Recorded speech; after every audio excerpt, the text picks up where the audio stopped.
दूसरों की सफलताओं से तुलना करते हैं और फिर दुखी हो जाते हैं। लेकिन जो व्यक्ति आभार व्यक्त करना सीख जाता है, उसका दृष्टिकोण बदल जाता है। वह कमी नहीं, समृद्धि देखने लगता है। वह शिकायत नहीं, अवसर देखने लगता है। वह अभाव नहीं, उपलब्धियां देखने लगता है। भिक्षु ने आगे कहा, सुबह उठकर उन चीजों के लिए धन्यवाद दो जो तुम्हारे पास है। अपनी सांसों के लिए धन्यवाद दो, अपने शरीर के लिए धन्यवाद दो, अपने परिवार के लिए धन्यवाद दो, उस भोजन के लिए धन्यवाद दो जो तुम्हें मिलता है, उस अनुभव के लिए भी धन्यवाद दो जिसने तुम्हें कुछ सिखाया है। यहां तक कि कठिन परिस्थितियों के लिए भी धन्यवाद दो, क्योंकि उन्होंने तुम्हें मजबूत बनाया है। युवक ध्यान से सुन रहा था।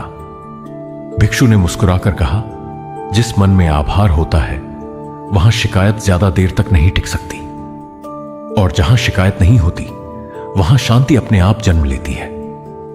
यह सुनकर युवक की आंखें नम हो गईं। उसे एहसास हुआ कि वह हमेशा उन चीजों के पीछे भागता रहा जो उसके पास नहीं थी, लेकिन उसने कभी उन चीजों के लिए धन्यवाद नहीं दिया जो पहले से उसके जीवन में मौजूद थी। कुछ देर तक दोनों मौन रहे। फिर युवक ने पूछा, गुरुदेव, यदि मैं इन 7 आदतों को अपनाऊं तो क्या मेरा जीवन वास्तव में बदल जाएगा? भिक्षु ने मुस्कुराकर कहा, परिवर्तन तुरंत नहीं होगा, लेकिन यदि तुम धैर्य के साथ इनका अभ्यास करते रहोगे तो एक दिन तुम्हें स्वयं महसूस होगा कि तुम्हारा मन पहले जैसा नहीं रहा। तुम परिस्थितियों के गुलाम नहीं रहोगे, तुम अपने विचारों के गुलाम नहीं रहोगे, तुम वर्तमान में जीना सीख जाओगे, और वही सच्ची स्वतंत्रता है। रात होने लगी थी, आकाश में तारे दिखाई देने लगे थे। युवक ने विनम्रता से भिक्षु के चरण स्पर्श किए, लेकिन उसके मन में अभी भी एक प्रश्न था। वह जानना चाहता था कि क्या केवल इन आदतों को जान लेना पर्याप्त है या उन्हें जीवन में उतारना भी आवश्यक है। और अगले ही दिन उसे इस प्रश्न का उत्तर मिलने वाला था, क्योंकि अब उसकी वास्तविक परीक्षा शुरू होने वाली थी। रात गहरी हो चुकी थी। जंगल में चारों ओर सन्नाटा फैला हुआ था। आसमान में असंख्य तारे चमक रहे थे। युवक उस वृक्ष के नीचे बैठा था और भिक्षु द्वारा बताई गई 7 आदतों के बारे में सोच रहा था। उसे लग रहा था जैसे वर्षों बाद उसके मन को कोई सही दिशा मिली हो। लेकिन उसके भीतर एक सवाल अभी भी बाकी था, क्या केवल इन बातों को सुन लेने से जीवन बदल जाएगा, या फिर इसके लिए कुछ और भी करना होगा? अगली सुबह सूरज की पहली किरण के साथ उसकी आंख खुली। पहली बार उसने आदत के अनुसार अपना मोबाइल नहीं उठाया। पहली बार उसने कुछ क्षण अपनी सांसों को महसूस किया। पहली बार उसने बिना किसी जल्दबाजी के नए दिन का स्वागत किया। उसे भीतर एक अलग प्रकार की शांति महसूस हुई। वह छोटी थी लेकिन वास्तविक थी। कुछ समय बाद वह भिक्षु के पास पहुंचा। भिक्षु पहले से ही ध्यान में बैठे हुए थे। जब उन्होंने आंखें खोली तो युवक ने पूछा, गुरुदेव, मैंने आपकी बातें सुन ली, लेकिन मुझे डर है कि मैं फिर से अपने पुराने जीवन में लौट जाऊंगा। भिक्षु मुस्कुराए। उन्होंने कहा, यही कारण है कि केवल ज्ञान पर्याप्त नहीं होता। जीवन को बदलने के लिए अभ्यास आवश्यक है। सैकड़ों बार सुनने से बेहतर है कि एक बार सही ढंग से अभ्यास किया जाए। युवक ने पूछा, तो मुझे क्या करना चाहिए? भिक्षु बोले, आज से तुम अपनी हर परिस्थिति को अभ्यास का अवसर समझो। जीवन ही तुम्हारा गुरु बनेगा। कुछ दिनों बाद युवक अपने नगर लौट आया। सब कुछ पहले जैसा ही था। वही घर, वही व्यवसाय, वही लोग, वही जिम्मेदारियां। लेकिन इस बार एक चीज बदल चुकी थी, उसकी देखने की दृष्टि। पहले ही दिन उसके सामने एक कठिन परिस्थिति आ गई। उसके एक कर्मचारी ने बड़ी गलती कर दी। इस गलती के कारण उसे आर्थिक नुकसान उठाना पड़ा। पुराना युवक होता तो तुरंत क्रोधित हो जाता। वह चिल्लाता, दोष देता और पूरे दिन परेशान रहता। लेकिन इस बार उसे भिक्षु की चौथी आदत याद आई, प्रतिक्रिया देने से पहले रुकना। उसने गहरी सांस ली, कुछ क्षण शांत रहा, फिर परिस्थिति को समझने का प्रयास किया। आश्चर्य की बात यह थी कि कुछ ही मिनटों में उसका क्रोध कम हो गया। जहां पहले विवाद होता वहां समाधान निकल आया। उस रात उसने महसूस किया कि सचमुच छोटी सी जागरूकता बड़ी समस्याओं को रोक सकती है। दिन बीतते गए। वह हर सुबह जागरूक होकर दिन की शुरुआत करने लगा। हर दिन कुछ समय मौन में बैठने लगा, अपने विचारों का निरीक्षण करने लगा। धीरे धीरे उसके भीतर परिवर्तन आने लगा, लेकिन जीवन हमेशा सरल नहीं रहता। एक दिन उसे एक बड़ा झटका लगा। उसका एक पुराना मित्र, जिसने वर्षों तक उसके साथ काम किया था, अचानक उससे धोखा देकर चला गया। युवक को बहुत दुख हुआ। उसके मन में गुस्सा भी आया, निराशा भी हुई और बदला लेने के विचार भी आने लगे। लेकिन फिर उसे भिक्षु की 5वीं आदत याद आई। अपने विचारों को सच मत मानो। उसने अपने मन को ध्यान से देखना शुरू किया। वह समझ गया कि उसके भीतर उठने वाले विचार केवल भावनाओं की लहरें हैं, वे स्थायी नहीं हैं। कुछ दिनों तक उसने स्वयं को शांत रखा। धीरे धीरे उसके मन का तूफान शांत होने लगा। फिर एक दिन उसे एहसास हुआ कि उस घटना ने उसे बहुत कुछ सिखाया है।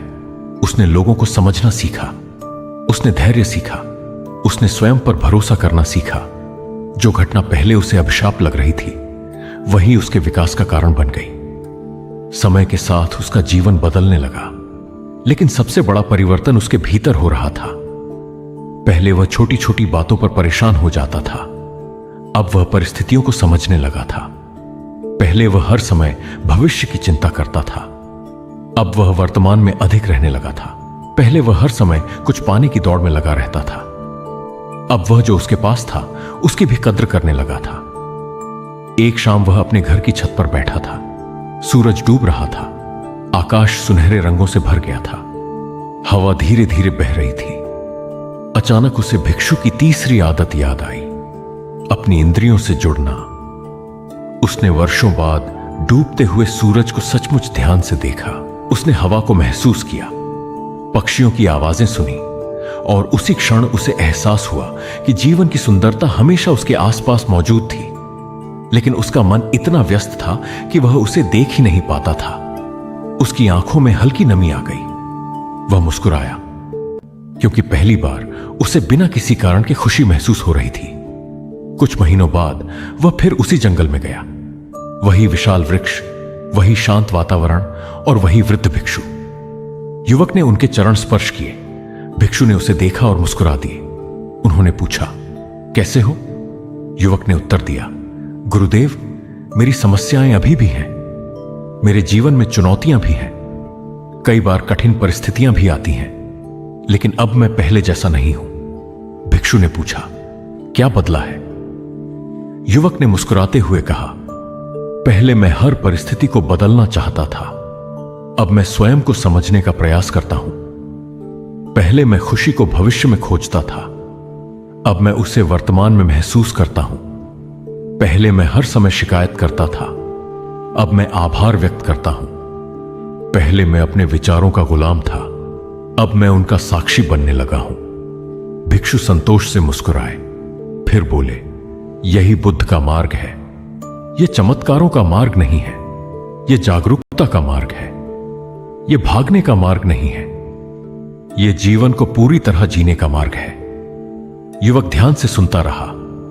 भिक्षु ने आगे कहा, लोग सोचते हैं कि जीवन तब अच्छा होगा जब उनकी सभी समस्याएं समाप्त हो जाएंगी, लेकिन सच्चाई यह है कि समस्याएं जीवन का हिस्सा हैं। शांति समस्याओं के समाप्त होने से नहीं आती, शांति आती है उन्हें समझने से, उन्हें स्वीकार करने से और हर परिस्थिति में जागरूक बने रहने से। हवा फिर से बहने लगी, पेड़ों की पत्तियां मधुर स्वर में हिलने लगी।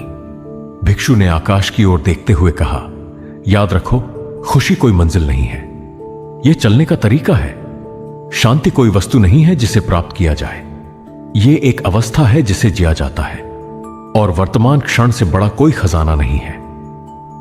युवक ने सिर झुका लिया। अब उसे समझ आ चुका था कि बुद्ध की 7 आदतें केवल आदतें नहीं थीं, वे जीवन को देखने का एक नया दृष्टिकोण थी। जागरूक होकर दिन की शुरुआत करना, हर काम को ध्यान की तरह करना, अनावश्यक इच्छाओं को समझना, प्रतिक्रिया देने से पहले रुकना, हर विचार पर विश्वास न करना, प्रतिदिन मौन का अभ्यास करना और हर परिस्थिति में आभार व्यक्त करना। इन 7 आदतों ने उसका जीवन बदल दिया था, क्योंकि उन्होंने बाहरी दुनिया नहीं बदली थी, उन्होंने उसके भीतर की दुनिया बदल दी थी।